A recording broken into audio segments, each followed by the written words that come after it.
Peoples party کا long march بھی ہو گیا, 5,000 لوگ بھی وہ 10 دن کی بھرپور نوٹ جوڑ اور سر توڑ کوشش کے باوجود ڈی چوک میں لانگ مارچ کو بدنام کر کے آج پیپلز پارٹی قابل ترس ہو گئی. 5,000 سے لوگ بھی زیادہ وہ اکٹھے نہ کر سکی. تحریک عدم اعتماد بھی جمع ہو گئی. عمران خان اس وقت بھی وزیر اعظم ہیں. حامد میر بحال ہو گئے. کیا ہوا؟ عمران خان اس وقت بھی وزیر اعظم ہیں. یہ عمران خان کی مضبوطی کی نشانی ہے کہ عمران خان کو اپنے سیاسی مخالفین ہوں یا صحافتی مخالفین ہوں, ان سے کوئی ڈر نہیں لگتا. اور یہ بحالی جو ہوئی ہے یہ بھی نہ ان کو جو ہے وہ ہٹایا, نہ عمران خان کی خواہش پہ کیا گیا تھا, نہ بحال کی خواہش پہ کیا گیا ہے. یہ پورا ایک ڈرامہ تھا جو کہ جنگ جیو گروپ کی جانب سے کریٹ کیا گیا. اس کی تفصیلات بھی جلد آپ کے سامنے آ جائیں گی. نمبر گیم جناب اس وقت ہاؤس کے اندر یہ ہے کہ 162 ارکان کی حمایت حاصل ہے. کاغذوں کے اوپر پاکستان مسلم لیگ نواز, جمعیت علماء اسلام, پیپلز پارٹی سمیت دیگر پی ڈی ایم کی اپوزیشن جماعتوں کو. عمران خان کی قیادت میں حکومتی اتحاد کے پاس اس وقت 179 ارکان ہیں اور ہاؤس ہے 341 لوگوں کا, کیونکہ ایک نشست فوتگی کے باعث خالی ہے. اصل میں 342 کا ایوان ہوا کرتا ہے. طریقہ کار کچھ لوگ پوچھ رہے ہیں وہ یہ ہوگا جناب کہ آج 8 کے بعد آگے 14 دن ورکنگ ڈیز گنے جائیں گے, اور کچھ لوگوں کا یہ کہنا ہے کہ ورکنگ ڈیز نہیں, سارے ڈیز اس کے اندر شامل ہوتے ہیں. تو کل سے اگر ان دنوں کا گننے کا آغاز کریں تو 22 مارچ کی تاریخ بنتی ہے, اور 22 مارچ کی تک جو ہے وہ انہوں نے اجلاس سے اسپیکر نے آئینی اور قانونی طور پر بلانا ہے. یعنی 22 مارچ تک انہوں نے فیصلہ کرنا ہے. 22 مارچ کو وہ اجلاس بلا سکتے ہیں, 23-24 سے آگے کسی بھی تاریخ کو. تو گویا یہ جو معاملہ ہے 29, 30, 31 مارچ تک بھی جا سکتا ہے. ایک رائے یہ ہے اس حوالے سے, اور دوسری رائے یہ ہے عمران خان کو یہ بھی تجویز دی گئی ہے اور اس کے اوپر بھی غور و غوص ہو رہا ہے کہ جو او آئی سی کا اجلاس ہے وزراء خارجہ کا 22-23 مارچ کو, اس سے پہلے ہی جو ہے وہ اس معاملے کو بھگتا دیا جائے. تو اگلا جو ہفتہ جو سٹارٹ ہونے جا رہا ہے اس ہفتے کے اندر بھی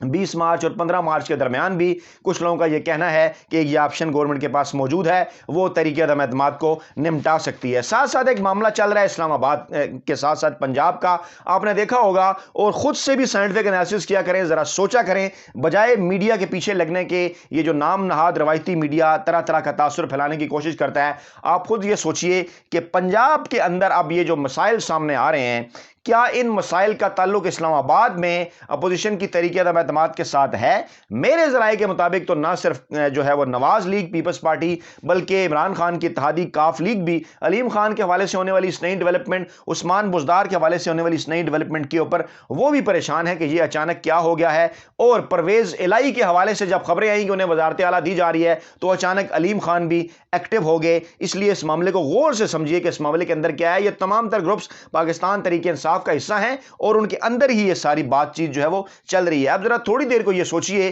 کہ اگر ان لوگوں کے ساتھ یہ وعدہ کر لیا جائے حکومت کی جانب سے کہ مستقبل میں, جیسا کہ عمران خان کا پلان تھا بھی, اور میں یہ کہتا ہوں کہ عمران خان کے پاس یہ آپشن موجود ہے کہ آخری 1.5 برس میں فروری 2022 سے اگست 2022 کے درمیان عثمان بزدار کو تبدیل کیا جا سکتا ہے, اور یہ بات میں بارہا کر چکا ہوں. اور اگر اب اسی بات کے اوپر باقی لوگ بھی پارٹی کی آ جاتے ہیں اور عمران خان اگلے 3 ماہ میں اس حوالے سے کوئی وعدہ کرتے ہیں کہ بالکل عثمان بزدار کو تبدیل کر لیا جائے گا, اور عدم اعتماد اگر اس سے پہلے آ جاتی ہے, حکومت جو ہے وہ اس کو لے آتی ہے اسمبلی کے اندر, تو کیا جن کو جہانگیر خان ترین گروپ کہا جا رہا ہے یہ کیا عمران خان کے خلاف ووٹ دیں گے؟ اس معاملے کو تو ذرا سمجھیے, سوچیے اور دیکھیے کہ اس ساروں کے پیچھے کون ہے, کس کی کیا سیاست ہے. جس کو کہا جاتا ہے کہ اسے سیاست نہیں آتی, وہ تو یہ کہہ رہا ہے کہ یہ مائنڈ گیم ہے, اور وہ مائنڈ گیم کا ماسٹر ہے یعنی عمران خان. اتحادیوں کی تعداد, اپوزیشن کی تعداد, حکومت کی تعداد, ارکان کی میں نے آپ کے سامنے رکھی. عمران خان ممکنہ طور پر کل کراچی کا دورہ بھی کر رہے ہیں, ایم کے ایم کے مرکز بہادرآباد جائیں گے اور وہاں پر ان سے بھی بات چیت ہوگی, کاف لیگ سے بھی بات چیت ہو چکی, دیگر اتحادیوں سے بھی ملیں گے,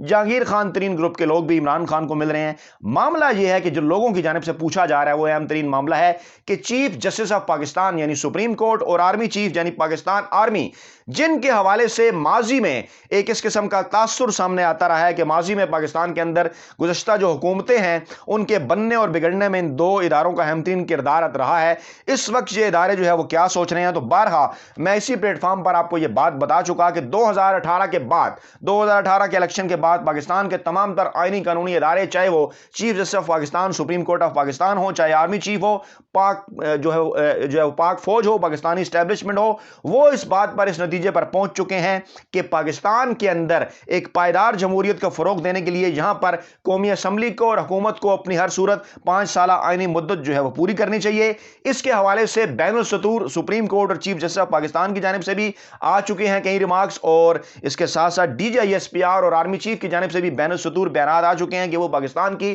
منتخب جمہوری اور آئینی حکومت کے ساتھ کھڑے ہوئے ہیں، اور ایک غلط تاثر جو ہے وہ اپوزیشن کی جماعتوں کی جانب سے یہ پھیلانے کی کوشش کی جا رہی ہے۔ آج کے دن حامد میر کی تعیناتی کا جو حامد میر کے بحالی کا اعلان کر کے، یا یہ کہہ کر کہ جناب ہم نے عدم اعتماد جمع کرا دی ہے، اور کانفیڈنس دکھا کر، جس پہ لوگ بھی بات کر رہے ہیں کہ کیوں اتنے کانفیڈنس ہیں کہ پنڈی تو ان کے ساتھ نہیں مل گیا، اور ان کے نیوٹرل ہونے کا کیا مطلب ہے؟ تو دوستو ابھی تو کہانی شروع ہوئی ہے، ابھی تو اپوزیشن نے اپنے کارڈز کھیل دیے ہیں، اور اس کے بعد اب کارڈز کھیلنے ہیں حکومت نے اگلے 2 سے 3 ہفتوں کے دوران، اگلے 1 ہفتے کے اندر بھی، اور اتنا آسان نہیں ہے کیونکہ 172 ارکان اپوزیشن نے پروڈیوس کرنے ہیں، 162 ارکان ان کے پاس کاغذوں کے اوپر ہے، ان میں سے بھی 13 ارکان ان کے ساتھ رابطے میں نہیں ہیں، اور ہماری معلومات کے مطابق بار بار ہم کہہ رہے ہیں کہ 149 لوگ ابھی تک اس بات کے اوپر قائل ہو سکے ہیں کہ وہ عمران خان کے خلاف ووٹ دیں گے۔ ایک ایسے موقع کے اوپر آج تینوں بڑے اپوزیشن کے جو سیاستدان ہیں ان کی دوڑیں لگی ہوئی ہیں اسلام آباد کے اندر، اور ہماری معلومات کے مطابق ان کی کوشش ہے کہ ان سے انہوں نے یہ کام کر تو دیا ہے کسی بھی طریقے سے، ظاہری بات ہے ان کے پاس کوئی آپشن موجود نہیں تھا، وہ اس کے بعد کیا کریں گے اس آپشن کی ناکامی کے بعد، کیونکہ عمران خان نے یہ کہا ہے کہ یہ ان کی آخری واردات ہے، لیکن میری معلومات کے مطابق یہ ان کی آخری واردات نہیں ہے، وہ اس کو آخری واردات سمجھ کر ضرور کھیل رہے ہیں، لیکن انہیں بھی اس بات کا اندازہ ہے کہ ان کی شکست کے چانسز زیادہ ہیں۔ آخری واردات ایک مرتبہ پھر وہ، میرا آپ سے یہ کہنا ہے کہ وہ ستمبر کے مہینے میں جب جرنیل پاک فوج کے سینئر ترین ریٹائر ہوں گے اور عمران خان اس پروسیجر کے اندر ہوں گے کہ ملک کو نیا آرمی چیف دیا جائے، اس وقت یہ ملک کے حالات خراب کر کے اور فوج میں تقسیم کی سازش کا جو ہے وہ تاثر پھیلا کر آخری واردات جو ہے وہ کرنے کی کوشش کریں گے۔ بہرحال اس موقع کے اوپر بھی عمران خان اور جتنے بھی ان کے اتحادی ہیں یا جتنے بھی ان کے قریبی لوگ ہیں، وہ اس اپوزیشن کی واردات کو آخری واردات سمجھ کر، عمران خان نے بھی اپنا اہم ترین سیاسی کارڈ پنجاب کے حوالے سے جو ہے وہ کھیل دیا ہے، اور پنجاب کے حوالے سے اس وقت جتنی ہی آپ کو سیاست کے حوالے سے تبدیلیاں یا تاثر جو نظر آ رہا ہے، وہ قطر ایسا نہیں ہے کہ عمران خان اس کا حصہ نہیں ہے، یقیناً عمران خان اور ان کے کھلاڑی بھی اس کا حصہ ہیں، جس کی وجہ سے اپوزیشن اس وقت شدید پریشانی کا شکار ہے۔ اپنا بہت خیال رکھیے گا، دعاؤں میں یاد رکھیے گا۔ نئی ویڈیو کے ساتھ جلد آپ کی خدمت میں حاضر ہوں گے۔ اللہ نے کے بعد۔